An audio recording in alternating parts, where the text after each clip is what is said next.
Bismillah, alhamdulillah, wassalatu wassalamu ala rasulillah Muhammad bin Abdillah wa ala alihi wa sahbihi wa mawalah wa mawalah. Madrasatul Imam Muhtaram al-Alim al-Ulama Abdul Khusus Ustaz Tajabullah Islam segenap pengurus Yayasan Masjid Baitur Rahman hadirin hadirat rahimakumullah. Alhamdulillah, kita panjatkan segala syukur kita yang mana pada malam hari ini Allah mentakdirkan kita semua untuk dapat hadir dalam majlis ini untuk mengikuti kegiatan taklim rutin malam Ahad dalam keadaan sehat walafiat.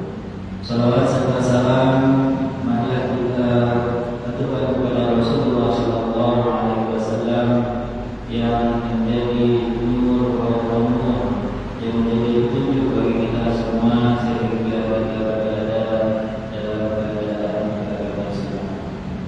Hadirin yang dimuliakan oleh Allah Subhanahu wa taala, marilah kita awali kegiatan majlis dakwah ini dengan membaca surah Al-Fatihah dengan harapan semoga niatan kita, ibadah kita dan amal kita bersama dengan ridha dari Allah Subhanahu wa taala.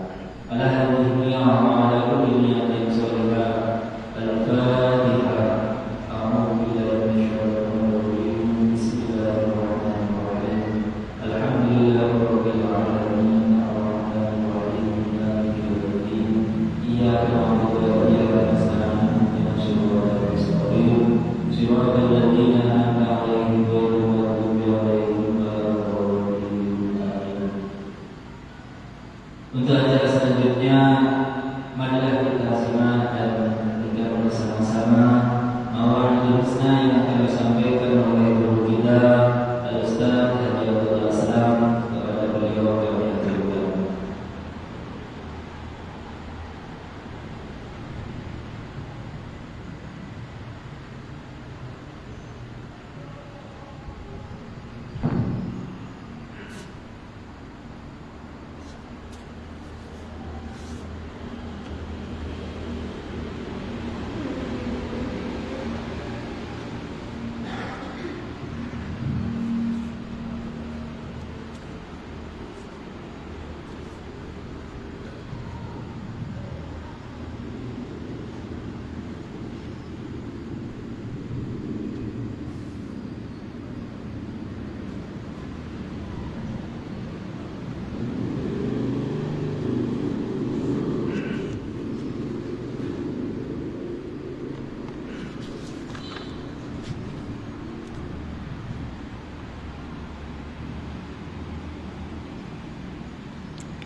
Assalamualaikum warahmatullahi wabarakatuh.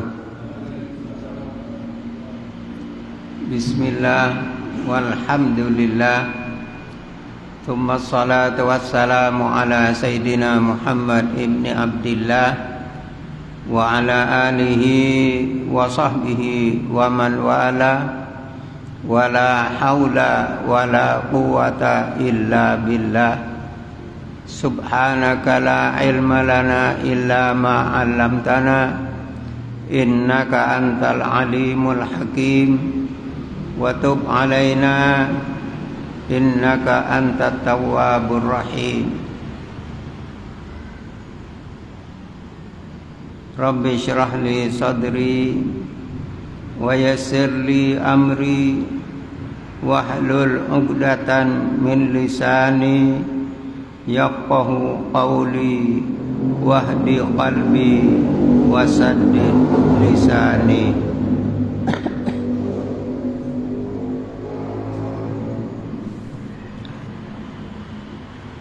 Alhamdulillah,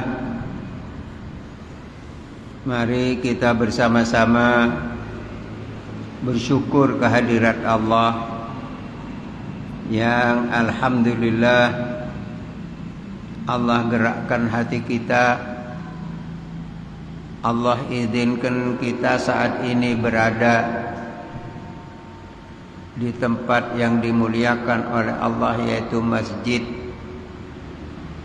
dalam kita menghidupkan warisan Nabi Muhammad sallallahu alaihi wasallam, yaitu ad-da'wah ilallah. Mudah-mudahan amal sedikit yang bisa kerjakan dari amal kebaikan ini, walaupun dengan jujur kita mengaku banyak kekurangannya, tapi kita berharap semoga Allah menerima amal baik kita. Utamanya majelis yang sangat sederhana ini, kami sangat berharap kepada Allah, semoga walaupun sederhana, semoga termasuk majelis yang makbul indallah. Mudah-mudahan niat dan hati kita dijaga oleh Allah. Tidak ada hal-hal ujub atau riya atau sum'ah atau penyakit hati yang lainnya. Semoga hati kita dijaga oleh Allah subhanahu wa ta'ala. Amin. Selanjutnya salawat dan salam semoga selalu terlimpah kepada baginda Nabi Muhammad sallallahu alaihi wasallam, yang alhamdulillah kita sebagai umat Nabi Muhammad di dalam perjalanan waktu Allah adakan waktu-waktu yang merupakan saat-saat yang diistimewakan oleh Allah, yang apabila di dalam waktu itu umat Nabi Muhammad mengerjakan amal kebaikan, itu dinilai sangat tinggi oleh Allah subhanahu wa ta'ala. Ini adalah bentuk kasih sayang Allah kepada umat Nabi Muhammad. Salah satu di antaranya adalah sebentar lagi kita memasuki bulan Zulhijjah, yang mana di dalam bulan Zulhijjah ada saat-saat yang sangat dimuliakan oleh Allah subhanahu wa ta'ala,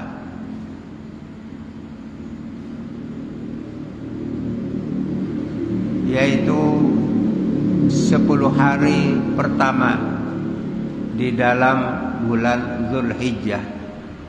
Nah, tentang kemuliaan 10 hari pertama di dalam bulan Zulhijjah ini, faqad warada fi fadliha adillatun minal kitab was sunnah. Tentang keutamaan 10 hari pertama di bulan Zulhijjah dijelaskan di dalam Al-Quran dan di dalam hadis Nabi Muhammad sallallahu alaihi wasallam. Tentang ayyamil asyrah atau 10 hari tersebut ada 3. Yang pertama, asyratul ula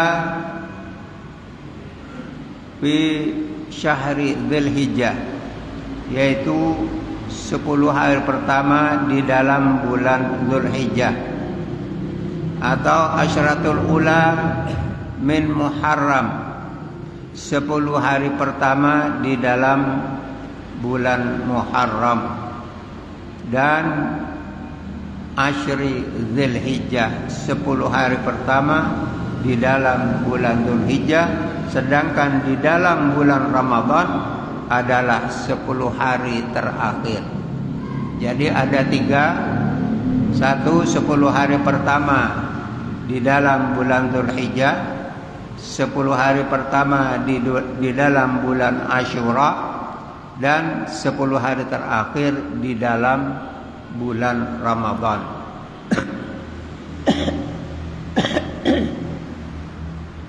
Di dalam Al-Quran Allah subhanahu wa ta'ala menyebutkan wal fajri walayalin ashrin, demi waktu fajar dan hari yang 10. Qala Ibnu Katsir rahimahullah, berkata pengarang tafsir Ibnu Katsir di dalam kitabnya, beliau mengatakan al-muradu biha asyra dzulhijjah, yang dimaksud dengan walayalin asyrin adalah 10 hari di dalam bulan Dzulhijjah. Kama qala Ibnu Abbas wa Ibnu Zubair wa Mujahid wa ghairihim, sebagaimana yang dikatakan oleh Ibnu Abbas. Ibnu Abbas ini adalah misanan Nabi Muhammad sallallahu alaihi wasallam, karena beliau adalah putra dari saudara abahnya, yaitu Sayyidina Abbas. Nah, ini Abdullah bin Abbas ini salah satu yang didoakan oleh Rasulullah, sehingga dia benar-benar menguasai tentang tafsir Al-Quran.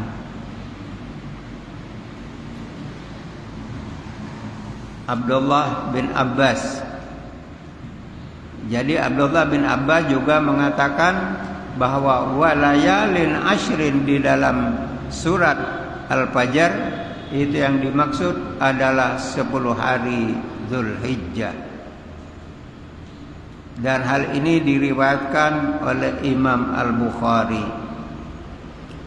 Para bapak dan saudara-saudara sekalian yang dimuliakan oleh Allah, tentang Asyri Dzulhijjah ini Ibnu Abbas radhiyallahu anhuma berkata, qala Rasulullah sallallahu alaihi wa alihi wasallam, ma min ayyamin al-amalu salihu fihinna ahabbu ila Allahi min hadhil ayyamil asyra. Dia bilang tidak ada hari yang mana amal soleh di dalam waktu tersebut sangat dicintai oleh Allah subhanahu wa ta'ala.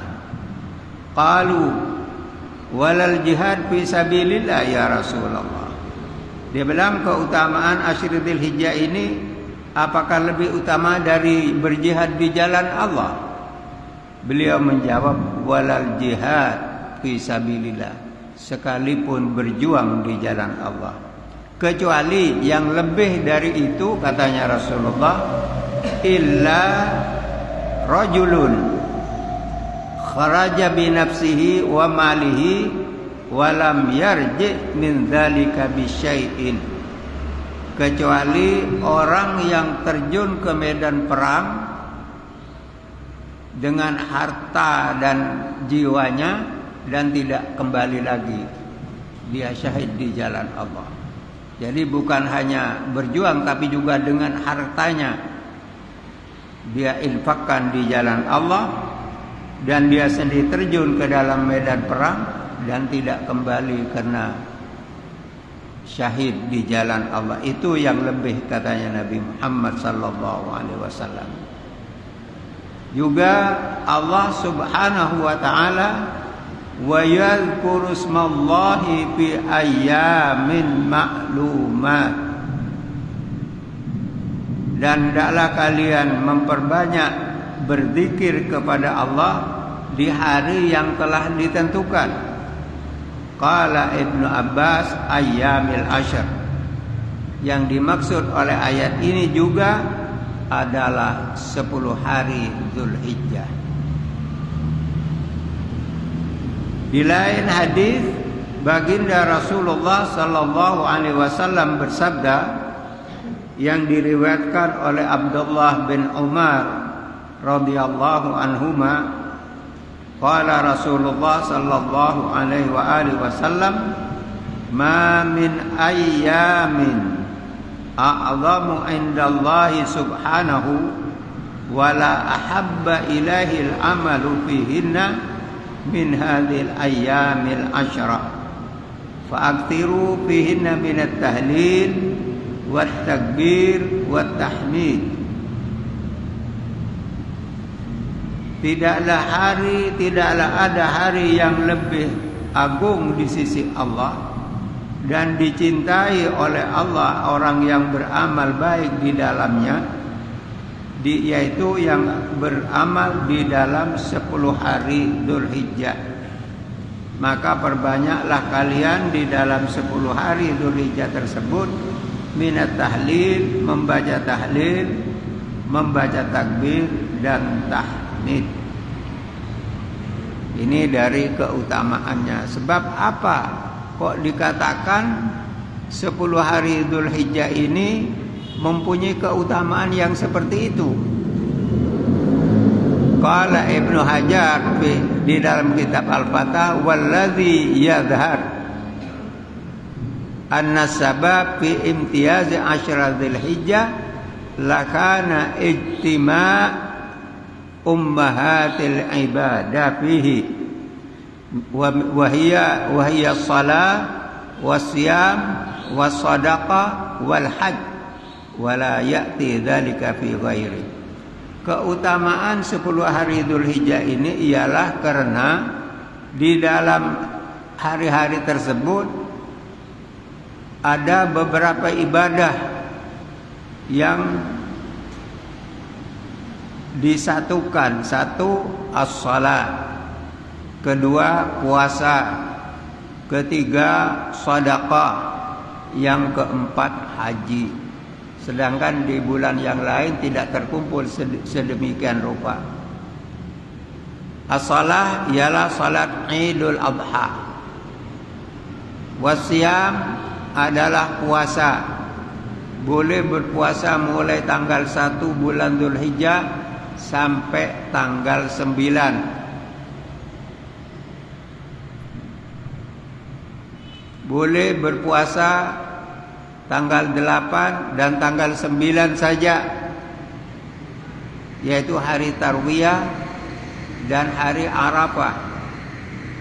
Kalau tidak, jangan sampai tidak berpuasa walaupun hanya sehari, yaitu tanggal 9 bulan Dzulhijjah pada hari Arafah. Mengapa harus kita sempatkan untuk melaksanakan ibadah puasa? Nah, dalam masalah ini baginda Nabi Muhammad sallallahu alaihi wasallam menjelaskan bahwa berpuasa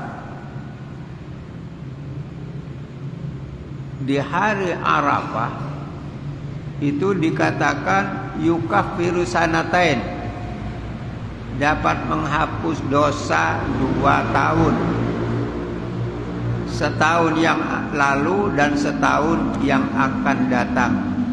Itu fadilah apabila kita berpuasa di hari Arafah. Kalau tanggal 8-nya di bulan Dzulhijjah ini, yaitu hari Tarwiyah, yukaffiru sanah, dapat menghapus dosa selama setahun. Oleh karena itu, para bapak dan saudara-saudara sekalian, Imam Nawawi mengatakan, qala al-Imam An-Nawawi an saumi ayyamil ashr annahu mustahabbun istihbaban sadida. Jadi sangat dianjurkan untuk kita berpuasa, yaitu boleh berpuasa dari tanggal 1 sampai tanggal 9. Atau boleh ngambil hari Senin Kemisnya di dalamnya juga dikerjakan. Atau boleh mengambil 2 hari, yaitu hari Tarwiyah dan Arafah. Atau kalau sudah tidak, jangan sampai tidak berpuasa walaupun hanya 1 hari, yaitu hari Arafah. Karena kalau kita tidak sempatkan, kita akan rugi, tidak mendapatkan fadilah yang demikian agung dari Allah Subhanahu wa ta'ala. Loh, tanggal 10-nya bagaimana?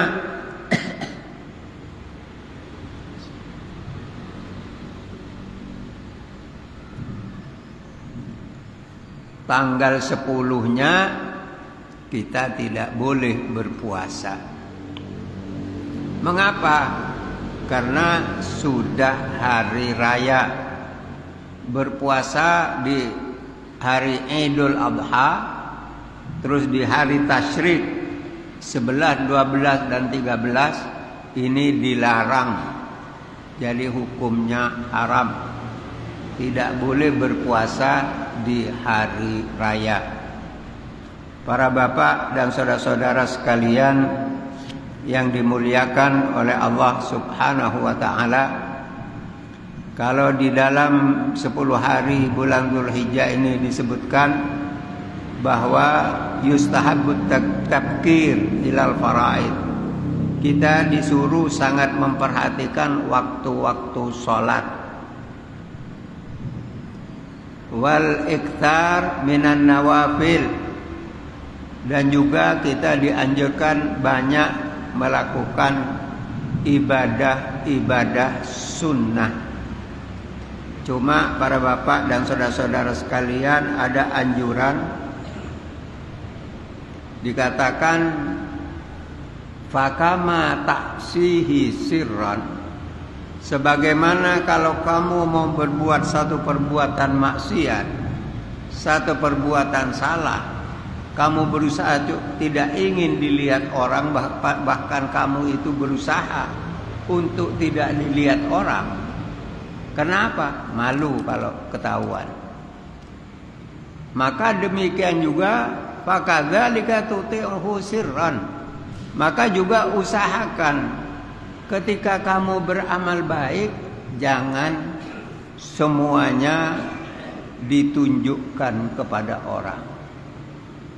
Sebahagian besar dari amal baik kita rahasiakan.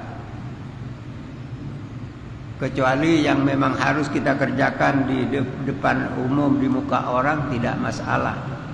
Tetapi sebahagian besar harus kita rahasiakan.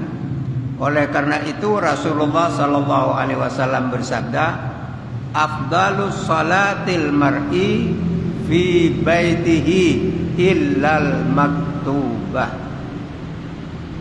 Sebaik-baik, seutama-utamanya sholat sunnah yang dikerjakan oleh seseorang adalah di rumahnya, kecuali sholat fardu dikerjakan berjamaah di masjid. Jadi bagaimana supaya rumah kita juga mendapatkan keberkahan dan juga menjaga hati kita agar di dalam kita beramal tidak ada yang namanya ujub. Apa ujub itu? Ujub itu ialah ketika kita beramal, setelah beramal kita merasa bahwa saya sudah bisa beramal. Atau kadang-kadang diceritakan kepada orang. Ini namanya ujub. Ini sebenarnya banyak yang mengganggu hati kita. Dan ini memang godaan syaitan. Dan ujub ini atau riya ini beramal yang ingin dipuji orang.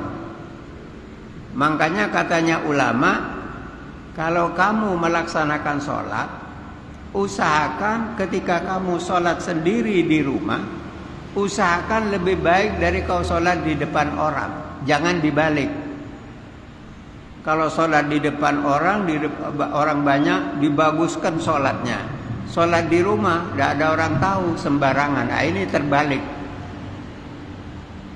Di situ berarti dia kenapa kok di muka orang dibaguskan sholatnya? Karena ingin dipuji. Ini yang namanya riya.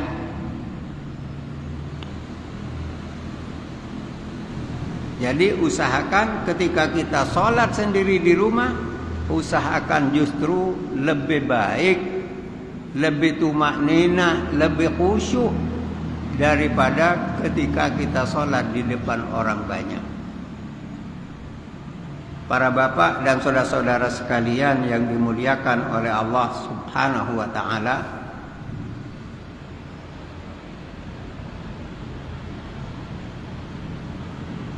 kita dianjurkan oleh Rasulullah SAW agar kita memperbanyak sholat sunnah.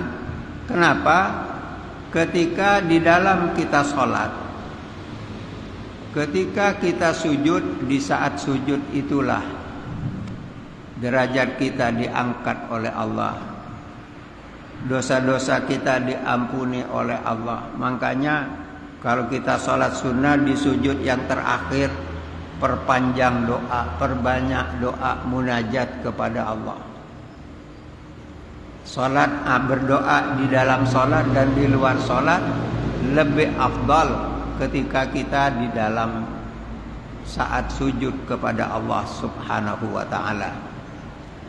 Para bapak dan saudara-saudara sekalian yang dimuliakan oleh Allah, di dalam salah satu hadis, fa'an Hunaidah ibni Khalid an imra'atihi an ba'di azwajin Nabi sallallahu alaihi wasallam. Ini dikatakan, diriwayatkan oleh seorang yang bernama Hunaidah bin Khalid dari istrinya dan juga dari sebagian para istri baginda Nabi Muhammad sallallahu alaihi wasallam. Qalat, mereka berkata, kana Rasulullah sallallahu alaihi wasallam yasumu tis'a Dzulhijjah wa yaumi Asyura wa thalathata ayyam min kulli syahrin. Jadi baginda Nabi berpuasa pada hari 9 Dzulhijjah, atau ada yang mengartikan 9 hari di dalam bulan Dzulhijjah, dan juga pada bulan Syura, dan juga berpuasa salata ayyam setiap bulannya. Di hari apa? Tanggal 13, 14, 15. Ini namanya ayyamil bid. Kita disunnahkan berpuasa setiap bulannya, yaitu di tanggal 13, 14, dan 15. Itu namanya ayyamil bid. Para bapak dan saudara-saudara sekalian yang dimuliakan oleh Allah, di saat-saat seperti itu kita dianjurkan banyak membaca tahlil, banyak membaca takbir dan tahmid. Tahlil artinya kalimah la ilaha illallah. Takbir yaitu Allahu Akbar. Tahmid alhamdulillah. Nah, ini kita harus memperbanyak. Para bapak dan saudara-saudara sekalian yang dimuliakan oleh Allah Subhanahu wa ta'ala, bahkan kalau di dalam Sahih Bukhari, beliau mencantumkan di dalam sahihnya, kana Ibnu Umar wa Abu Hurairah radhiyallahu anhum yakhrujani ila suq. Pada hari 10 dari bulan Dzulhijjah itu, Sayyidina Umar dan Abi Hurairah keduanya keluar ke pasar. Fi ayyamil asyra yukabbirani, mereka bertakbir di pasar. Wa yukabbirun nas bitakbirihima, maka orang yang ada di pasar itu semua ikut baca takbir, sehingga dikatakan bahwa sampai pasar itu ramai dengan takbir. Itu di zaman sahabat. Kalau sekarang sampean baca takbir, karena ada umum di Indonesia dikuyu-kuyu. Tapi sebenarnya bahkan kalau kita masuk pasar, kita membaca la ilaha illallah wahdahu la syarikalah lahul mulku wa lahul hamdu yuhyi wa yumit wa huwa ala kulli syai'in qadir. Ini sebenarnya sangat besar fadilahnya, tapi tidak ada orang yang mengerjakan. Para bapak dan saudara-saudara sekalian, lah apa yang harus kita kerjakan juga di dalam bulan Dzulhijjah? Nah, ini kita sudah sama-sama tahu bahwa di dalam bulan Dzulhijjah ini ada satu ibadah, yaitu tentang penyembelihan kurban.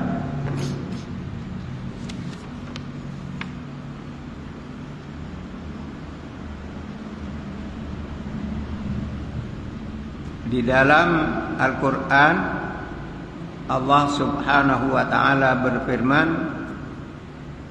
Inna a'tayna kal kautsar fasalli li rabbika wanhar inna syani'aka huwal abtar.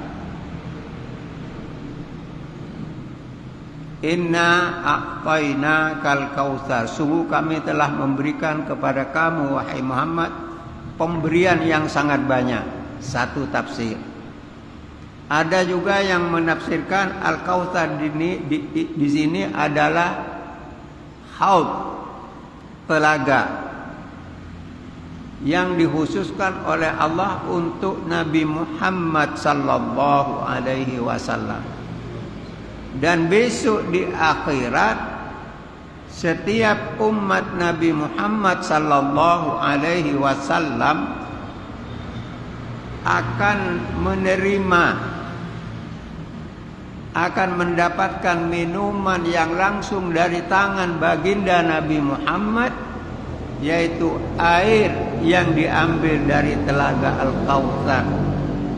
Mudah-mudahan kita semua termasuk yang mendapatkan besok. Amin ya rabbal alamin. Dan siapa orang yang meminum dari air telaga Kautsar Nabi Muhammad sallallahu alaihi wasallam tersebut, ketika satu kali minum, lam yadmau ba'daha abada, tidak akan pernah haus selamanya. Dan Nabi Muhammad menunggu kita besok di haud itu. Maka ketika sahabat bertanya, ya Rasulullah, besok di akhirat di mana kami bisa menjumpai panjenengan? Nabi Muhammad mengatakan, satu, di Sirat. Jadi Nabi itu menunggu umatnya, menunggu kita di Siratal Mustaqim. Kalau tidak ketemu di sana, katanya Rasulullah, indal haud, di telaga Kautsar. Kalau tidak di mana? Fil mizan, di timbangan. Jadi baginda tidak masuk ke surga terlebih dahulu, menunggu umatnya. Nah, di sini para bapak dan saudara-saudara sekalian, ini tidak dimiliki oleh umat yang lain kecuali umat Nabi Muhammad. Oleh karena itu usahakan di hati kita ada rasa cinta kepada Nabi Muhammad sallallahu alaihi wasallam, dan jangan lupa bukan hanya pada Nabi tapi juga kepada para zurriyahnya. Sebab di Al-Qur'an Allah Subhanahu wa taala berfirman yang memerintahkan Nabi untuk menyampaikan bahwa Nabi di dalam menyampaikan risalah tidak mengharapkan apa-apa illal mawaddata fil qurba, kecuali kita disuruh menghormati keluarga Nabi Muhammad. Jadi kalau kita besok ingin mendapatkan syafaat, ingin dapat minuman dari telaga Kautsar yang dari tangan yang mulia Nabi Muhammad sendiri, maka mari kita perbanyak membaca sholawat. Hidupkan rasa cinta kita kepada Nabi Muhammad sallallahu alaihi wasallam dan zurriyahnya. Kita jangan ikut-ikut kalau saat ini ada yang mengatakan bahwa nasab para habaib, para balawi itu palsu. Nah, ini sekarang ini sampai kemarin Pak Yai siapa? Akhya Ketua PBNU itu Pak Ahyar siapa? Itu mengatakan sekarang ini kelompok Wahabi dan kelompok Syiah telah berhasil mengacak-acak Nahdlatul Ulama, mengadu domba antara habaib dan para kiai. Ini kita jangan ikut-ikut. Sebab masalah habaib bukan barang baru. Sudah mulai zaman itu. Mulai zaman setelah Rasulullah sampai sekarang sudah 1400 tahun lebih. Dan semuanya a'immah yang sudah mencapai tingkat mujtahid, yang sudah ulama sangat agung dan banyak mengarang kitab, semuanya mengakui. Baru di akhir-akhir ini ada yang mengatakan bahwa nasab para habaib itu palsu. Ini adalah satu usaha untuk mengadu domba umat Islam supaya antara habaib dan kiai ini tidak akor. Ini akan merugikan kita. Dan salah satu yang sangat mengkhawatirkan, kalau kita sudah jelas tahu mulai zaman itu, kalau kita baca sejarah dari a'immah, Imam Hambali ngaji kepada Imam Syafi'i, Imam Syafi'i ngaji kepada Imam Maliki, Imam Maliki ngaji kepada Imam Hanafi, Imam Hanafi ngaji kepada Imam Ja'far As-Sadiq bin Muhammad Baqir bin Ali Zainal Abidin bin Husain bin Ali bin Abi Thalib. Kalau kita ngaku bermadzhab Syafi'i tapi kita tidak mengakui, berarti diragukan juga ketaglitan kita kepada Imam Syafi'i. Sebab di dalam kitabnya Imam Syafi'i mengatakan, ya ahla baiti Rasulillah, hubbukumu fardun minallah anzalahu, kafakumu min azimil qabri, man lam yusalli alaih la salatalah. Ini perkataan dari Imam Syafi'i tentang masalah cinta kepada Nabi Muhammad dan zuriyahnya. Para bapak dan saudara-saudara sekalian, tentang masalah kurban, insya Allah akan kami jelaskan pada malam minggu yang akan datang.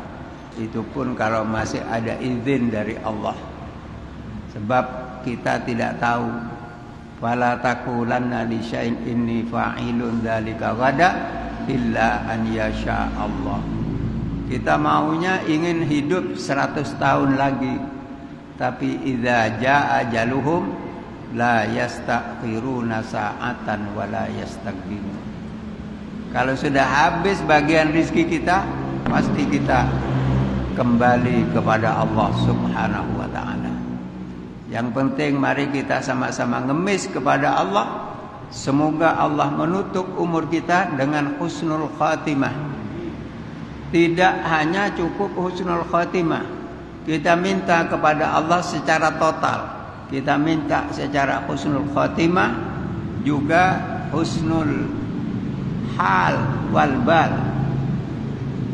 Baik di akhir hayat kita, dalam kita saat beramal baik, saat hati kita bersih pada waktu itu, juga di dalam waktu yang baik. Mudah-mudahan kita diambil di dalam waktu yang baik dan di tempat yang baik juga, dan di hari yang baik oleh Allah Subhanahu wa ta'ala. Amin ya rabbal alamin. Para bapak dan saudara-saudara sekalian yang dimuliakan oleh Allah, jadi jangan lupa kalau bisa puasa mulai tanggal 1 sampai 9 Dzulhijjah. Kalau tidak bisa, jangan sampai tidak puasa. Kalau masih bisa, tanggal 8 sama 9, yaitu hari Tarwiyah dan Arafah. Kalau tidak mampu, jangan tinggalkan hari Arafahnya. Jadi jangan sampai kita tidak melakukan puasa sunnah di dalam bulan Dzulhijjah karena fadilahnya sangat besar. Para bapak dan saudara-saudara sekalian, mari kita merenung sejenak. Mari kita hadirkan wajah ayah dan ibu kita di hati kita masing-masing. Mari kita kenang kasih sayang orang tua kita kepada kita.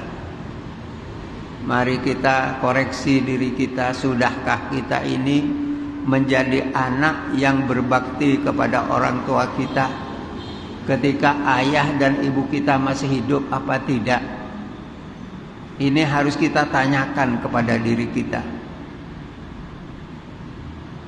Tapi seberapapun kita berbuat baik, tidak berarti kita sudah balas budi dari orang tua kita. Tidak akan mungkin bisa.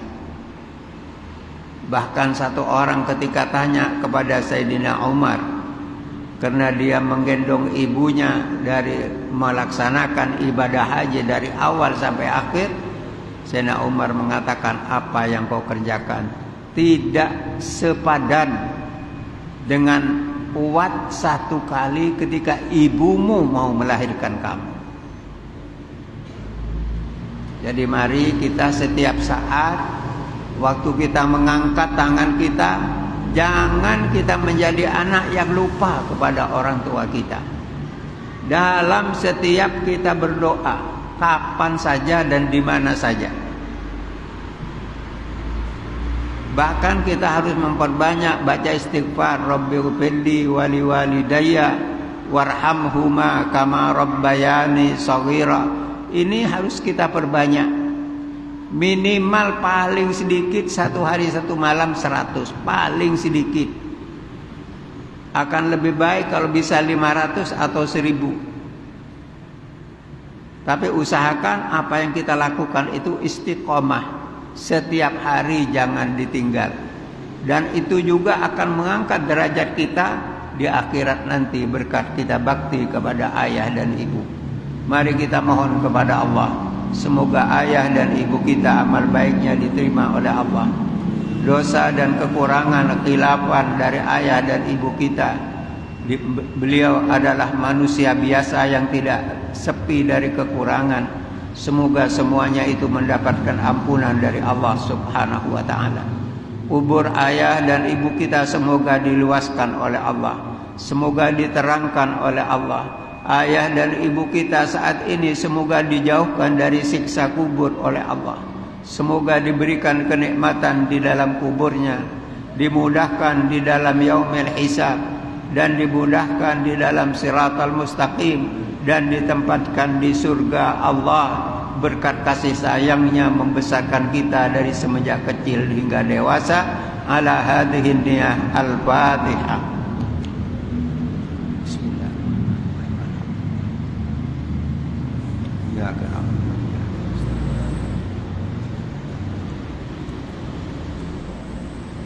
Yang kedua, mari kita baca Fatihah.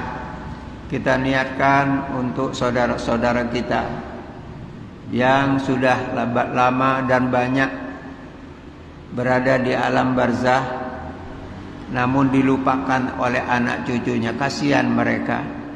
Mereka juga saudara kita seiman. Mari walaupun sedikit kita ikut andil memohon kepada Allah. Semoga mereka juga diterima amal baiknya oleh Allah, diampuni dosa-dosanya oleh Allah, dan anak cucunya yang ditinggalkan semoga ke belakang diberi selalu ingat kepadanya. Ala hadhihi niyah al-Fatihah.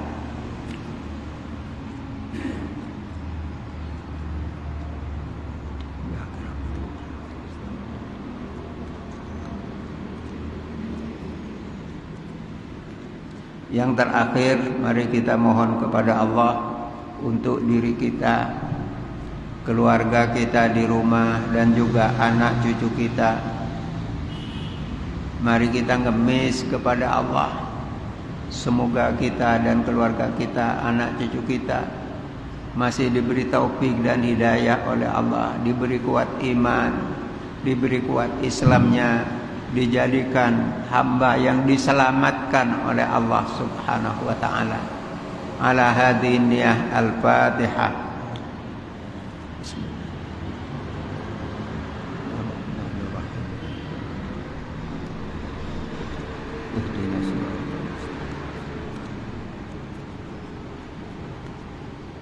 Mari kita tutup dengan kita membaca Asmaul Husna. Kita ngemis belas kasih sayang Allah. Semoga duduk kita di majelis ini menjadi satu amal yang diterima oleh Allah. Kita mohon kepada Allah, semoga kita istiqomah duduk setiap malam minggu bersama. Mudah-mudahan di akhirat nanti kita ditakdirkan oleh Allah tetap bersama. Amin ya rabbal alamin. Bismillahirrahmanirrahim. Walillahil asmaul husna fad'uhu biha.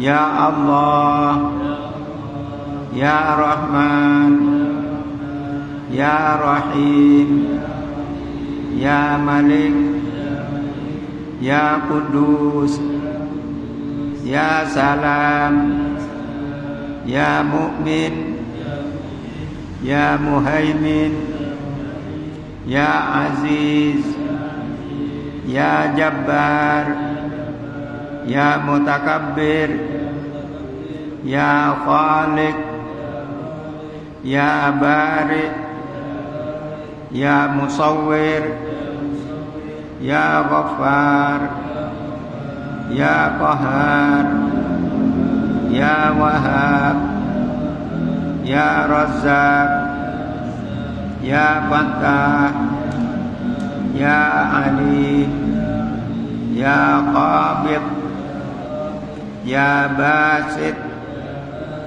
Ya Khafid, Ya Rafi, Ya Mu'izzu, Ya Mudhillu, Ya Sami, Ya Basir, Ya Hakam, Ya Adlu, Ya Latif, Ya Khabir, Ya Halim, Ya Azim, Ya Ghafur, Ya Syakur, Ya Aliyu, Ya Kabir, Ya Hafid, Ya Muqit, Ya Hasid, Ya Jalil, Ya Karim, Ya Raqib,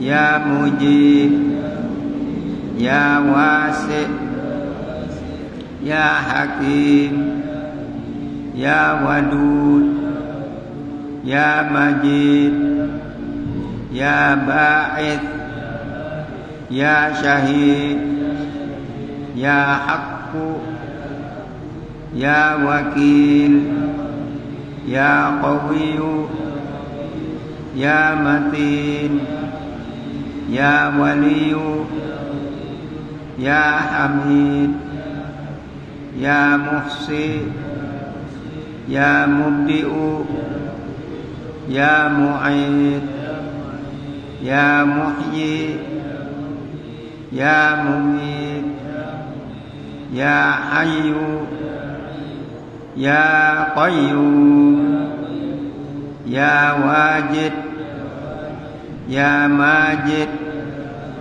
Ya Wahid, Ya Ahad, Ya Samad, Ya Qadir, Ya Muqtadir, Ya Muqaddim, Ya Muakhir, Ya Awal, Ya Akhir, Ya Zahir, Ya Batin, Ya Wali, Ya Muta'ali, Ya Barru, Ya Tawwab, Ya Muntaqimu, Ya Afu, Ya Ra'uf, Ya Malikal Mulki, Ya Dzal Jalali wal Ikram, Ya Muqsit, Ya Jami', Ya Ghaniyu, Ya Mughni, Ya Mani', Ya Darru, Ya Nafi', Ya Nur, Ya Hadi, Ya Badi, Ya Baqi, Ya Warith, Ya Rashid, Ya Sabur, Jalla Jalaluh, alladzi lam yalid wa lam yulad wa lam yakul lahu kufuwan ahad. Kurang lebihnya mohon maaf. Wassalamualaikum warahmatullahi wabarakatuh.